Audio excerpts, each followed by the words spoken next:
He expected a cold, loveless marriage, but a fierce frontier woman arrived.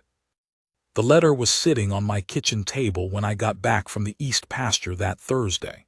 I know it was Thursday because I'd been out fixing the section of fence the Donahue boy had ridden through the week prior, and I always did the east fence on Thursdays when the light was good in the afternoon.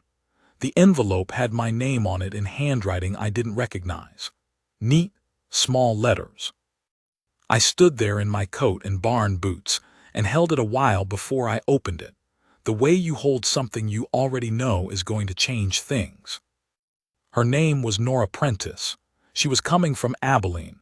She would arrive on the 14th, which gave me 11 days. She wrote plain and said she was not young, 34, and not a beauty, her words, and that she had buried one husband to cholera, and that she was not afraid of hard work or difficult country. She did not ask anything of me. She said she would arrive on the 14th, and that was all. I read it twice standing up. Then I set it on the table and went to wash my hands. My name is Cal Bridger. I was 51 that year, and I had been alone on the ranch for going on 9 years. My wife, Eleanor, had died in the spring of '72. Fever. She was in the ground 3 days before I fully understood she wasn't coming back from it. I'd had a neighbor woman come in for the first year to cook and keep the house, a Mrs. Haverson, but she'd gone to live with her daughter in Denver eventually, and after that I kept the house myself. Which is to say, I kept it the way a man keeps a house when there's nobody to see it, clean enough to live in, cold most mornings. The ranch was good land, 420 acres along the Cimarron, grass that went almost year-round in a mild winter, a creek that had never fully dried in the 11 years I'd worked the place. I ran about 200 head. I had one hand, a Mexican named Esteban Ruiz who'd been with me since before Eleanor died, and a young kid named Pete who came seasonal. The cattle work was steady. The land was not the problem. But there is a kind of alone that gets into a man past the skin. You stop noticing it after a while. You go quiet in yourself. You stop talking out loud when you're working because there's no point to it, and then after a time you stop thinking in words much at all. Just tasks, just the next thing. I was not unhappy. That's what I would have told you if you'd asked. I was not unhappy. The arrangement with Nora had come through a man named Howard Fitch, a lawyer in Cimarron City who handled that kind of business on the side. I had gone to him in December, which was 6 months before her letter. I don't know exactly why December. Maybe because December is the month a man feels the most like furniture in his own house. I'd sat in Fitch's office and filled out the papers, and he'd told me he had 3 or 4 prospects and that I should not expect much, which I said was fine. I had not expected much, that was honest. 11 days. I cleaned the house properly that first week, which meant I found things I'd forgotten were there. A sewing basket of Eleanor's in the wardrobe in the back room. A child's shoe under the porch. We'd lost a boy, Thomas, at 2 years old, the year before Eleanor got sick, and that shoe being there under the boards knocked the wind out of me the way grief can do even 9 years on, just come up sideways when you're not braced for it. I held it a minute and put it in the wardrobe with the sewing basket and shut the door. I put clean curtains in the back bedroom. I fixed the kitchen window latch that had stuck since fall. I whitewashed the fence along the drive on 2 days when the weather held. Esteban watched me doing all this without saying anything, which was one of his best qualities. On the 12th, I rode into Cimarron City to make sure Fitch had the right date for the stage. He did. He also told me, in his lawyer way, that arrangements of this kind were business arrangements, and that I should not expect romance, which I said was the last thing on my mind. I rode back in the dark. The stars were out big the way they get in that country in October, the kind of sky that makes you feel small but not bad about it. I kept thinking about what Fitch had said. Business arrangement. I had known that going in. I had signed papers that said essentially that she would keep the house. I would provide for her. If things went reasonably, we would file for a proper marriage after 6 months. It was a contract. I was a grown man and I understood contracts. I told myself I was not expecting anything.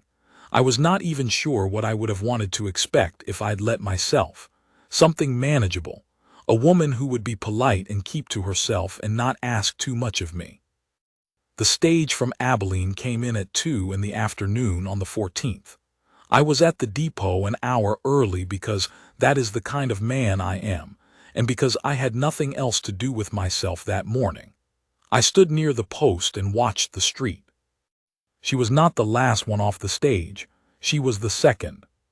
She came down the step holding a small trunk by one handle and a carpet bag in the other hand, and she stood on the board sidewalk and looked up and down the street with the same expression I imagined a military officer would use surveying new ground, just taking it in, not nervous, not performing. She was a middling height and spare, brown hair going to gray at the temples, pulled back without fuss, good jaw. She had a scar along her left forearm, a long pale one, visible below where her sleeve was rolled once, and she had the kind of hands that have done actual work. I noticed the hands first, then the eyes, which were dark gray and which landed on me with a directness that I was not entirely prepared for. "Mr. Bridger," she said, not a question. "Miss Prentice." She looked at me for a moment, not measuring, just honest looking.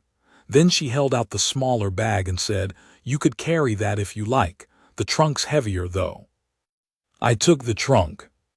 We walked to where I'd tied the wagon. She asked about the ride out to the ranch, and I told her it was an hour and a quarter in good conditions, and the conditions were good. She said that was fine. We loaded her trunk and her other bag, which I noticed was wrapped in canvas and roped, more careful than the trunk, and I helped her up to the seat and we started out.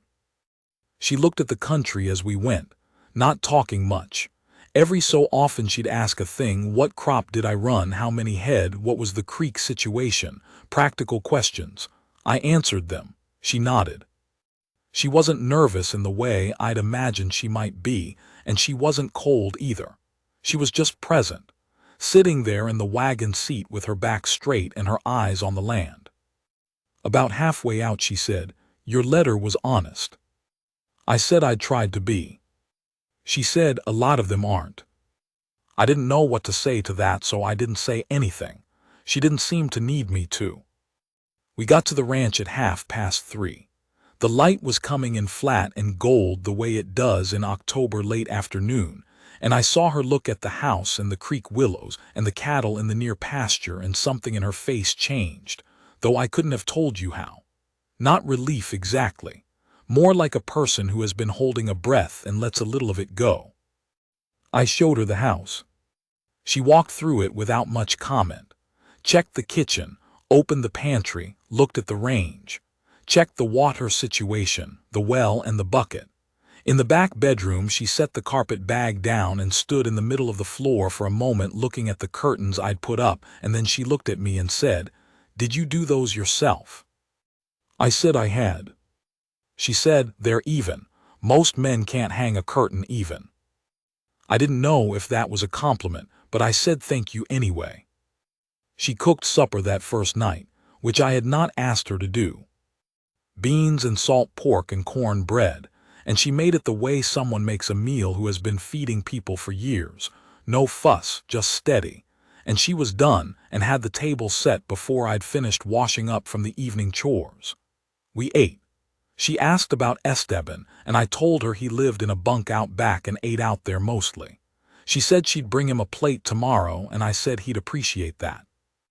After supper I sat on the porch and smoked my pipe. After a while she came out and leaned against the post and looked at the dark. We didn't talk. A coyote went somewhere off south. The stars were doing what they do. After a while she said, "I'm not going to be a problem for you, Mr. Bridger." I said I hadn't thought she would be.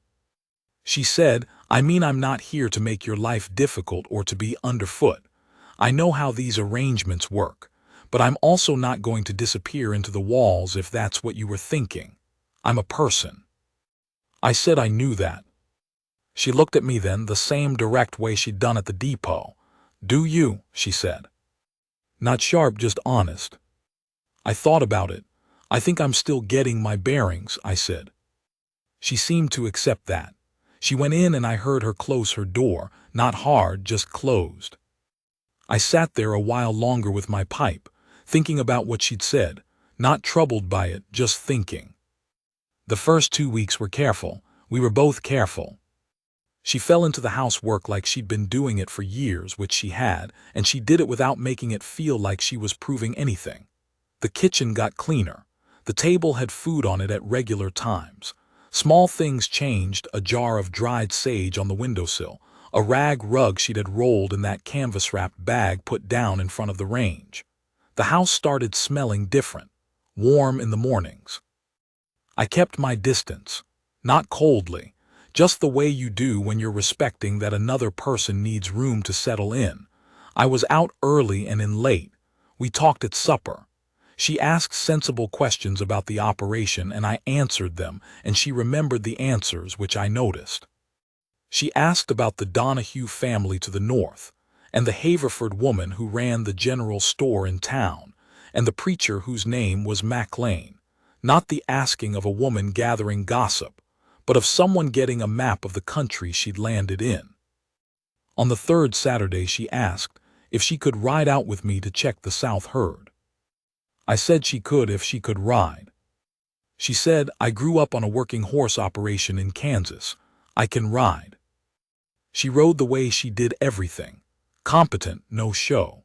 She sat a horse the way it ought to be done, quiet hands, and she watched the cattle with an eye that was reading them.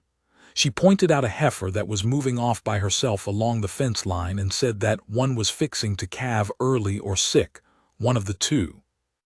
I looked and she was right, the heifer had the look.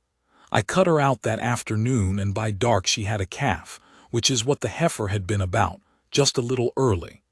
Esteban looked at me that evening with an expression that said, in his wordless way, that I had underestimated the woman. I knew it by then. She wasn't soft, that was the thing.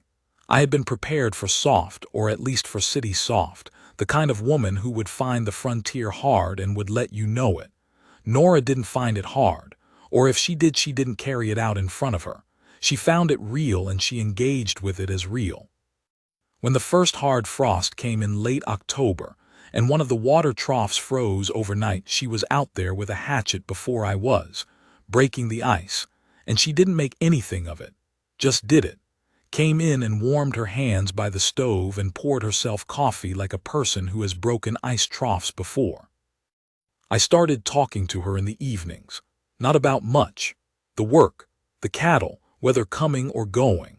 She'd talk back the same way, plain and direct, and sometimes she'd say a thing that would make me laugh, which I hadn't done much in 9 years, and the sound of it in the house would catch me off guard, my own laugh. She'd look at me when that happened without smiling, just a small satisfaction in her eyes. She found the wardrobe. I knew she would eventually. I was out at the barn when she did it. She must have been putting things away in the back room.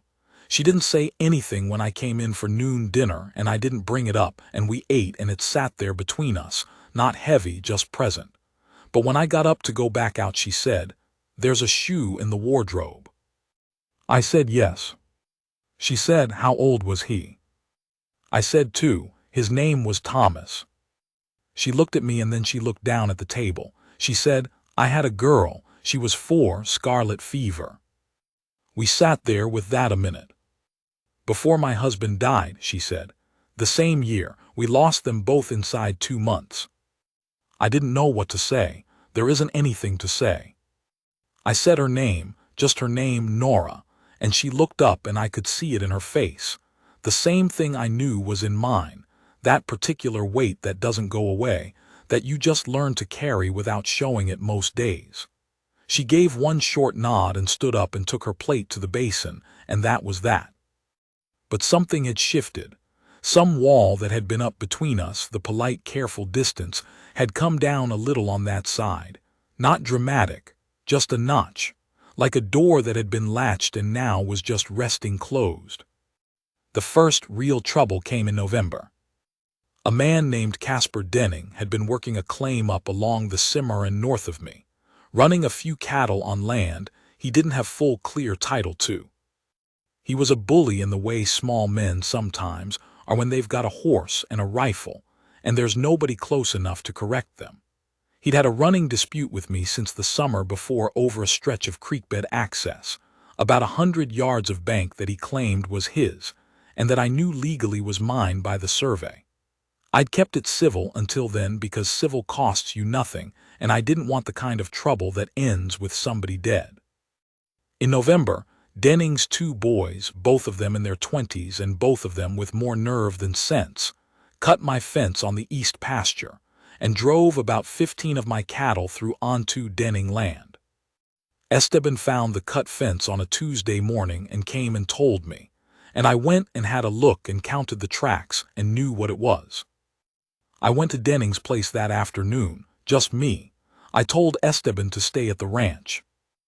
Denning met me in his yard with both boys behind him and a hired hand I didn't know off to one side, and he told me those cattle had wandered through a fence that I hadn't kept properly and were now on his land, and that as far as he was concerned they were grazing fees. He said it like he'd been practicing it. I told him the fence had been cut. I told him I had the tracks to show it. I told him I wanted my cattle back that afternoon. He smiled at me, which was the kind of smile a man does when he thinks he has the advantage of numbers, and he said if I wanted the cattle I could bring $12 for the grazing fee or I could go home without them. I looked at him and his boys for a moment. The hired hand was watching me with flat eyes. "I'll be back tomorrow," I said, "with the county sheriff." I rode back to the ranch. Nora was on the porch when I got in, shelling dried beans into a crock, and she looked at my face when I rode up and said, "What happened?" Not a question. I told her the whole thing. She listened without interrupting, the way she always did, and when I was done she set the crock down and said, "You're going to the sheriff tomorrow?" I said I was. She said, "And if the sheriff doesn't come?" I said I'd handle it from there. She looked at me a moment. Then she said, "I know a lawyer in Abilene who dealt with a land dispute for my husband's family. He's good and he comes at a reasonable rate. I can write to him tonight if you want." I looked at her. She said, "Land law is where men like Denning always lose eventually. You've got the survey. Use it." I sat down on the porch step. The thing is, she was right. I've been thinking about Denning in terms of going and taking my cattle back, which might have ended with somebody getting shot. She was thinking 3 steps further down the road, and she was thinking about it the same way she thought about a heifer who was about to calve, just practical, just reading the situation for what it was. "Write to him," I said. She nodded and went inside. The sheriff came the next day. He was a man named Cole Prentice, no relation to Nora, a decent enough man who knew the situation and who did not like Denning. He rode out with me, and we got my cattle back without much said, Denning going sullen and quiet with a county badge on the porch with him. I got 15 head and 1 extra, which the sheriff told Denning was the fee for my time. The lawyer's letter came back in 3 weeks, and in February of the following year, Denning's claim on the creekbed access was adjudicated in my favor by the county court, without either of us ever having to be in the same room again. Nora had done that, quiet, practical, looking further down the road than I'd been looking. I thought about that a good deal. The winter settled in hard in December. Not catastrophic, not the kind of winter that kills a herd, but serious cold, the kind that keeps you inside when you can be and makes the work miserable when you can't.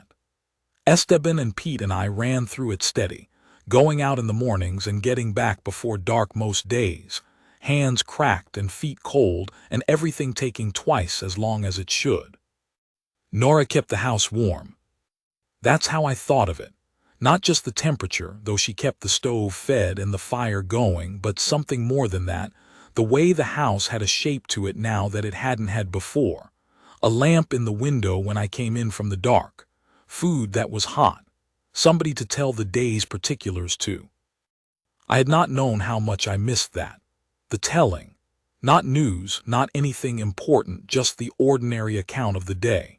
Alina and I had done that every evening, talked about the day, and when she was gone I hadn't noticed at first what was missing in the silence, because the silence was everywhere.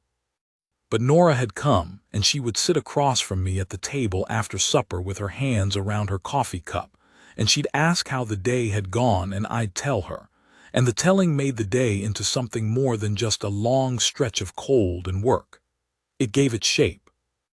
I started paying attention to what she liked. Foolish small things. She liked her coffee strong and black, didn't hold with milk or sugar.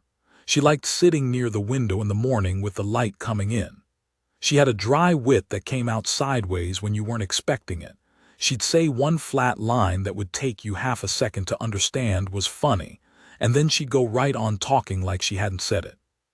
She read in the evenings, books she'd brought in that canvas-wrapped bundle, and she read with her whole attention, gone into the book the way a person goes when they're used to living alone and books are the company.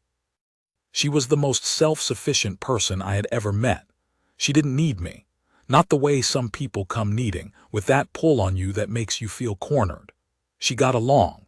She'd gotten along for years without a man, and she'd gotten along fine. The fact that she was here was a choice, and the fact that it was a choice rather than a need made it mean more than it would have otherwise. I'd been afraid, I think, of a woman who needed saving. I hadn't known that until she showed up not needing it. One evening in late December I came in from a long day sorting cattle with Esteban, and I was cold through, my back going from the bending and lifting, hands barely working. She had supper ready and she looked at me when I came in and said, "Sit," the way you tell a dog, not unkind, just direct. And she got me coffee, and then she stood behind me and put her hands on my back, on my shoulders, and just worked the cold out of them with her thumbs in a way that Alina used to do years ago. And I sat there at my own kitchen table and felt something in my chest that I had thought was gone permanently. She didn't say anything. She worked out the knots in my shoulders, and then she patted me once, matter of fact, and went back to the stove. I sat there a minute after she'd gone back, staring at the table, feeling like a man who's been walking with a stone in his boot for so long he stopped noticing it, and then it's gone, and the absence of it is almost more than you can account for. Christmas that year I gave her a length of good wool fabric I'd ordered from Haverford's in November, dark blue, enough for a winter dress. I'd felt awkward about it ordering it, telling Mrs. Haverford the occasion, and Mrs. Haverford had looked at me with approval that I found slightly embarrassing. But the fabric was good, and I knew Nora could sew. She opened it on Christmas morning and looked at it for a moment. It was folded careful, the way Mrs. Haverford had wrapped it, and she looked up at me with an expression I hadn't seen on her before. Not surprised exactly, but moved, in the way that people are when they've stopped expecting to be thought of. She said, "This is beautiful, Cal." It was the first time she'd used my name. I said it was nothing, the way you do. She said, "It isn't nothing." She folded it back along its creases, careful. Then she said, "I knitted you something. It's plain, but it'll keep you warm." She gave me a pair of heavy wool socks, dark gray, and they were the best-made thing I'd received in years, even and tight and exactly the right size, which I didn't know how she knew. I pulled them on right there at the kitchen table, and she watched me do it, and we were both quiet for a moment. And there was something in that quiet that felt like standing at the edge of something, not frightening, just significant. She cooked a good Christmas dinner. I'd gotten a turkey from Hennessy's farm north of town. Pete and Esteban came to eat, and we were 5 at the table, which had not happened in 9 years, not in that house. And Esteban told a story about a turkey he'd once had to chase across 3 pastures that made Nora laugh, a real laugh, sudden and genuine, not the polite kind, and I watched her laugh and thought, I want to hear that for the rest of my life. It was the first time I'd thought anything like that since Alina. I didn't say it, it was too new to say, but I thought it. In January she got sick. It came on a Tuesday, just a cold at first, but it went deep fast, and by Wednesday she had a fever and couldn't get out of bed. I had not dealt with illness in the house in a long time, and I found myself moving through it with a kind of controlled dread, the kind you have when you've lost people before to fevers, and you know what they can do. She was not happy about being sick. She told me Thursday morning, when the fever was up and I was making her stay in bed, that she'd been sick before and she could manage, and that there were things that needed doing. I told her the things that needed doing would keep. She argued. I brought her broth and she drank it with the expression of a person being managed against their will. I sat in the chair by her bed Thursday evening, not doing anything, just sitting. She was asleep by then, or trying to be, and her face was hot and her breathing was heavier than I liked. I sat there and listened to her breathe. She opened her eyes sometime around 10 and looked at me sitting there and said, "You're still here." I said I was. She said, "You don't have to stay up." I said, "I know." She looked at me for a moment. Her face in the lamplight was plain and a little flushed, and there were gray hairs coming loose from where she'd braided it for sleep. And she was the furthest thing in the world from the kind of woman that men made songs about, and I thought she was about the finest thing I had ever seen. She said, "Cal." I said, "I know," even though she hadn't said anything else. She looked at me one more second, and then closed her eyes. The fever broke on Saturday. By Sunday she was up and moving, still pale, still slower than usual, but up. She came to the kitchen that morning and I was at the stove, and I turned around, and she was standing in the doorway in her work dress with her hair braided, and I said, "You ought to rest another day." She said, "I've rested long enough." I said, "Nora." She said, "Cal." We stood there in the kitchen looking at each other. The fire was going in the stove, and the morning light was coming in through the window, and the house smelled of coffee and wood smoke, and the rag rug she'd brought was on the floor between us. I said, "I would like this to be a real marriage." I had not planned to say it. It came out of me the way true things sometimes do, just matter of fact. She looked at me for a long moment, not surprised, not calculating. Just honest looking, the same way she'd looked at me at the depot that first day when I'd held her trunk, and she'd looked at me and decided whether I was what I appeared to be. Then she crossed the kitchen and put both her hands flat on my chest and looked up at me and said, "I thought you'd never say it." Her hands on my chest, her gray eyes steady on mine. I put my hand over both of hers, pressed them there. She said, "I have been real since October, Cal. I've been waiting for you to see it." I said, "I see it." She held my gaze another second, and then she leaned her forehead against my chest, not softly, not yielding, just a person putting herself where she meant to be. And I stood there in my own kitchen with both my hands on her back and felt the whole 9 years of quiet and furniture and absence and getting along lift off me like the cold lifts when the sun gets up. Just like that, present in 1 minute and gone in the next. And what was underneath it was something I had given up expecting. She was warm and real and here. We went to the county clerk in February and made it legal. Cole Prentice witnessed it along with Mrs. Haverford, who looked like she might cry, which is the kind of thing Mrs. Haverford did. Nora signed her name in a clean hand, Nora Bridger, and she looked at what she'd written and then she looked at me. And there was something in her face right then, not sentiment, not a bride's performance, just a woman who has chosen a thing and is at peace with it. We rode home in the afternoon, and Esteban had put a bottle of rye whiskey on the kitchen table without being asked, and 3 tin cups, one for Pete, and we drank a toast that was brief and a little awkward in the way. Those things are with men who don't make speeches. And then Esteban and Pete went out to the barn, and Nora and I were alone in the kitchen. She looked at me and said, "Well." I said, "Well." She started clearing the cups. That was Nora, no ceremony. There are things I want to tell you about the years after that, but they don't make the kind of story that has a sharp shape to it. They make the kind of life that has a different shape, the slow and real one. The spring that year we had a good calf crop, the best I'd had. Nora took over the kitchen garden properly, and it produced like it never had when I was half minding it.